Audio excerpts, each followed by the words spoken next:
গল্পের নাম উটের নাচ। একবার জঙ্গলের পশুরা এক উৎসবের আয়োজন করলো। একে একে সব পশু সেখানে উপস্থিত হলো।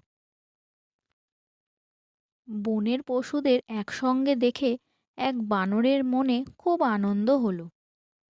সে সকলের মাঝখানে কোমর ঘুরিয়ে নানা অঙ্গভঙ্গি করে নাচতে শুরু করলো। পশুরা বানরের নাচ দেখে খুশি হয়ে খুব তারিফ করতে লাগলো। অনেকে চিৎকার করে বলতে লাগলো, হ্যাঁ হ্যাঁ, বানর ভায়া, আর একখানা নাচ হয়ে যাক।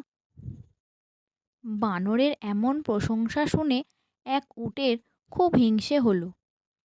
সে মনে মনে ভাবল, হুম, বানর কি এমন ভালো নাচলো, তার থেকেও ভালো নাচ আমি দেখাবো।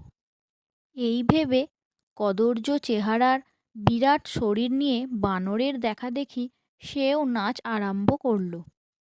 কিন্তু তার নাচের ভঙ্গি পশুদের পছন্দ হলো না। তারা তাকে ছ্যাঁ ছ্যাঁ করে বসিয়ে দেওয়ার চেষ্টা করলো।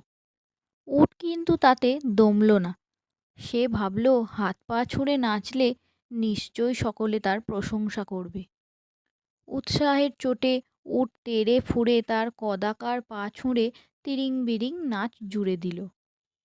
সেই নাচ দেখে প্রশংসা করা দূরে থাক, পশুরা রেগে গেল প্রচণ্ড। তারা সকলে মিলে তখন মারধর করে উটকে সেখান থেকে তাড়িয়ে দিল।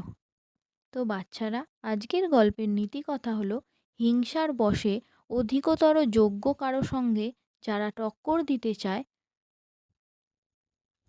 মূর্খ উটের মতোই তাদের অবস্থা হয়।